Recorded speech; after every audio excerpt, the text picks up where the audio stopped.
Hey, it's Larry Lursey. Welcome back to the channel. We've all been there. You're on vacation, you come across a cool scene that you want to photograph, and the sky is just blank. It's an overcast day, or it's just a kind of gray, icky sky that is totally uninteresting, and you go ahead and take the picture anyways, but you're like, man, if only I'd been here on a day where there was cool clouds. Well, I may have come across a solution for that. If you're a photographer, you've probably seen these ads for Luminar pop up when you're watching YouTube videos where they show how they replace the sky and things like that. And I've been seeing those for a while, never used it, and finally decided I would go ahead and give it a try. And it's pretty cool. We're going to take a look at exactly what it does and how you can use it to transform a really blah picture into something that's got a lot more impact to it. Now, this Luminar 4 suite in general has a ton of tools, and we'll probably have to go into some of those individually to do a little more in-depth tutorials on those. Today we're just going to be looking at the sky replacement feature, but I think you're going to be pretty impressed with it. If you end up liking it, at the end of the video I'm going to tell you how you can save a little money if you decide to buy the software. By the way, if you feel so moved, please take a second to like the video and subscribe if you haven't done so you'll know when we've got new content coming out. Got a whole bunch of videos coming out over the next few weeks, and I want you to be the first to know. And so without any further ado, roll the intro.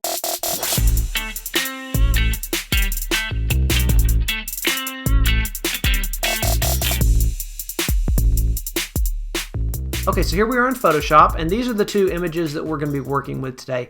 I think these are great examples of the type of images that really would benefit from this Luminar processing. Great for those times when you are at a cool location and the weather just isn't cooperating.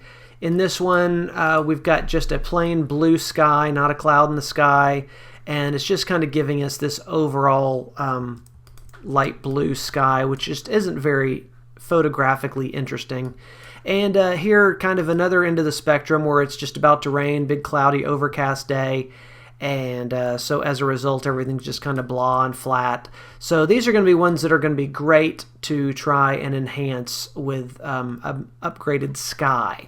If you'd like to follow along with me, there's a link in the description where you can download a trial of this and try it with your own images as we work through them. First thing I would encourage you to do is go ahead and make a copy of the layer by dragging this down. We'll call this Luminar. That way we've got our original image here underneath. If we decide we've gone too far or don't like what we've done later, we can come back and bring back parts of the original image. So we're ready to go with this one. Let's start here and jump into the software. Alright, so here we are. You will notice down here at the bottom, we are basically going to be focused on the sky replacement today, but I just wanted to point out down here the looks, which are the presets in Luminar. I did a whole tutorial kind of on an overview of the features here, which you can look at if you'd like more information on that. But down here, you've got a whole bunch of different topics, and we're set to landscape right now.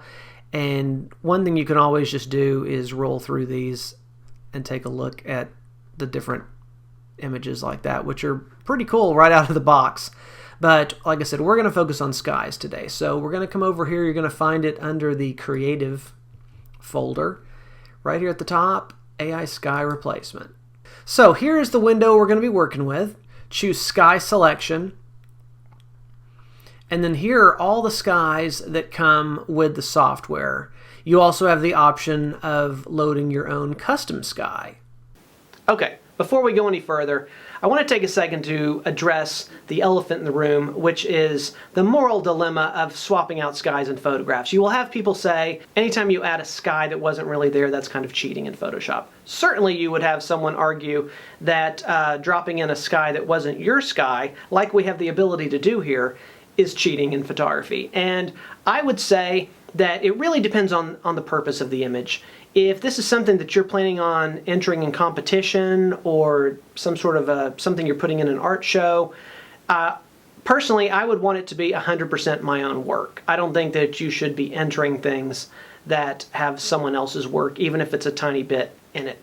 That's just my philosophy. However, there's so many times that you do images that aren't for competition, that aren't things that you're trying to put up in a gallery. Probably 99% of what you shoot is just fun shots, travel shots, pictures of your kids, whatever. And those are the type of images that I think this is excellent for. Just a snapshot you took on vacation, but there was a terrible sky that day. Go ahead and drop in a cooler sky, print it out, put it in a little frame on your desk. To me, that's the perfect application for something like this. Again, I'll let you decide under what circumstances to do the sky swap, but just wanted to address it. Okay, now that we have that disclaimer out of the way, one thing you can do is just come through here and try different skies by clicking on them, and you can see it just drops it right in. It masks things, and it really is pretty amazing. Doesn't always work every once in a while you run into problems, but as you can see, it's really even doing a good job with this tree dropping stuff in, and you've got your dramatic skies. We're going to go to, it's one of these sunsets. That one looks pretty good. Let's try sunset 2 just to make sure. Oh, I like the first one. Let's go with sunset 1. I think that gives us just enough texture up here that it's not really competing with the building. So I think that's looking good right there.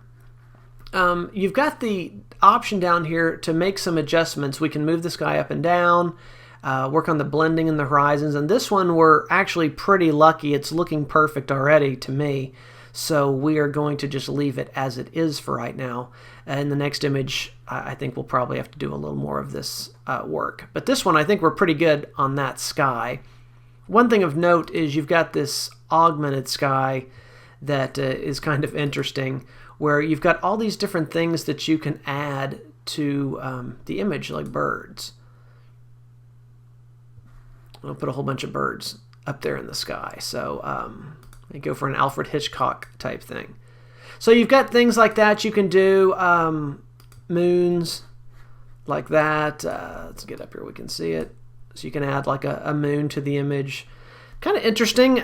Just probably one of those things that you're going to only need it in certain circumstances, because I think it'd be really easy to get out of hand with that. But you can see there's a whole bunch of different things, and of course you can add your own custom images as well. One thing I would do before we move on here is, once we've added that sky, I want to do a few more things to blend it all together and just kind of increase the drama overall of the image. So we're going to go down here to dramatic, and I always like to just add a little bit of this dramatic to it, and you'll see here it starts bringing out some details here in the bricks and things. You can see there, so just a little bit I think helps. And then we're going to go here under the color styles, the lookup tables.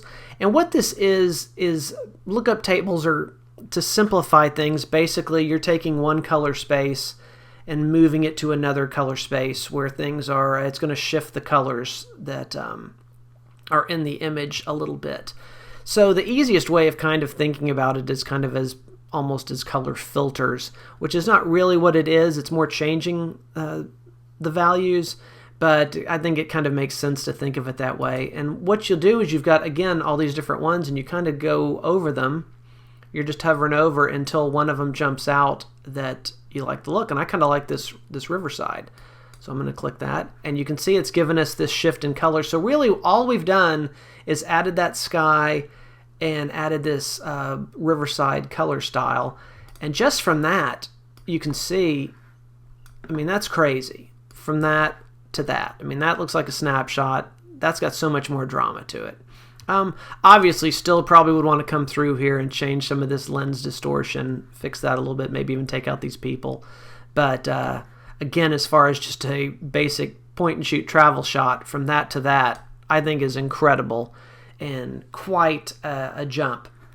One thing you can do is come back in here into the essentials if there's any other things you want to add, some more detail, things like that. One thing I do like to do is go into the AI Enhance and just add a little of this accent to the image. And it's pretty subtle, but it just kind of gives it a little more pop. And there's our before and after. And then one thing to keep in mind is, if you really like this look and you like what this does, you can go ahead and save that look, and we're going to call it Overcast Fix. Fix is an overcast day.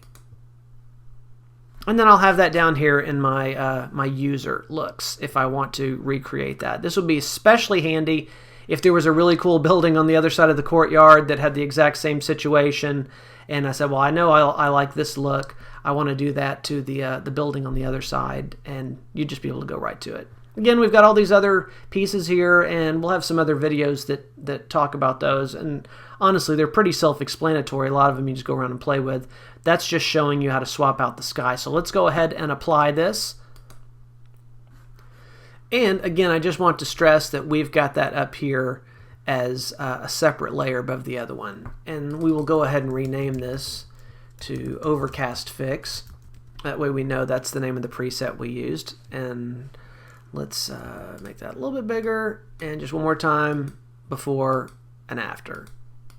And again, if you look at it, you go, you know what, I went too far, it's a little too much. I can just come here to my opacity, bring it down a tiny bit, and that's a little better. So, pretty cool there. So that's that image out of the way. Let's jump on to this one now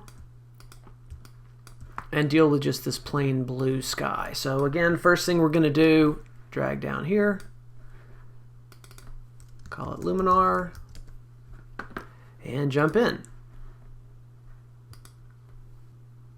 Alright, so here we are in Luminar 4. We're going to come back here to the Creative folder, Sky Replacement. And this time, just for grins, I'm going to try and load in one of my own sky images. Right here. You see this is on a soccer field. That's obviously not very realistic to have that up in the sky. So this is where we would need to use the horizontal position and start dragging this down until all that stuff is out of the way and we just have the clouds that we want. And you might also be using this a little bit to decide where exactly you want the clouds to be. Let's see what all the way down looks like out of curiosity. Okay, I don't like that as much. I like having some at the top. Maybe a touch higher. I like how this little shape here is kind of echoing that shape. I think that works pretty well like that. We can use our horizon blending right here. That's going to work on some of these areas here. Let's just push it all the way to the right so you can see there's one way, there's the other, and not really doing a ton. I'm just going to kind of leave it where it was there. But it more or less knows what it's doing in here. You're only going to really use that when you've got to do a little bit of a fix. We've got Relight Scene here set to 20. Let's just push it to the far side so you can see what it does. That's darkening. Let's lighten it up. I think we're pretty good where it was. Sky Global at 30. Let's move it all the way over. You can see it's bringing in this bottom part that we don't really even want. Move that way and it goes too light. So I think we were good where we were. Okay. So again, we've got our augment sky. I don't know that we would necessarily, we've already added the clouds. An eagle would be funny. Certainly, I mean, fireworks. You can see them creeping out there. I don't think we want to augment anything on this one necessarily. You could do some of these things and go for a more dramatic type look, you know, add lightning and moons and things like that. Maybe even try and make it look like it's not even here on Earth. But for now, we're just going to go with just putting in that sky and then go back and do some of these other tweaks. We're going to go to dramatic, give it about, go to about 11. You can see how that just brings out that detail a little bit. Turn it off. You can use this to turn it off and on. If you'll watch here in the trees, that versus that just gives it a little more punch. Come down to our color lookup style. And again, I like this because it kind of ties these together. It brings the sky and this background in together and generally gives things a little more pop as well. And you just kind of roll through here until you find something you like. I kind of like this Chicago one, interestingly enough. There you go. All right, let's take a quick look at the before and after. So I think that's a huge difference, you know, from that to that. Even we've really done a good job of bringing out some more contrast and details in here. Sky looks so much more interesting. I'd still like to play around a little bit more with this and try and bring out a little more of this detail and contrast, because it still looks a little muddy in places. So we're going to go up here to Essentials. And let's do AI enhance. Give it a little bit of this accent, see what that's going to do. That's doing a nice job of giving us a little pop. And then let's come down here to landscape enhancer. I think this is always a fun one to play with. You know, we don't really have a lot of haze. We can push it over and see what it does. I don't think we need that, but I love this golden hour that just really starts warming things up. And we'll give it to the extreme so you can see what it does. It makes it almost cartoonish. But right in here, about 20 or so, see there's the before and the after. Again, it's very subtle. We can enhance the foliage. I don't know that we necessarily want that. Let's see what that does. No, that's going to be terrible. But like I said, just about 22 or so on that golden hour. And I think that really looks nice. And again, let's do there's the before and there's the after. I mean, it's not even close. I think that is a million times more interesting to look at than that. And so, again, we could save this look if we wanted to. I'm not going to. I think it's pretty similar to what we did on the other one. And some of these things that you're tweaking are going to rely on the image. So I think we're pretty good just having that other one. So let's go ahead and apply this. All right, and here we are back. Again, we've got it on its own layer so we can see before and after. And we can always bring back that opacity a little bit. Now you can't do it as much with these clouds because then you're going to start making the clouds disappear and it's going to look weird too. So you're kind of limited in what you can do on that before it starts causing problems up here in the sky. But I think we're pretty good kind of how we are. And I think that works really well. So, is that wild or what? Honestly, I was shocked how easy it was to drop that sky in and make it look appropriate and not look like it doesn't belong in the image. Like every bit of software, it's one of those things that the more you do it, the more you practice and tweak it, you're going to get better at it and get even better results. But it seemed to me that even just jumping in, having very little experience using it, it wasn't too difficult to get pretty impressive results. So I think they've done a really nice job making it user-friendly.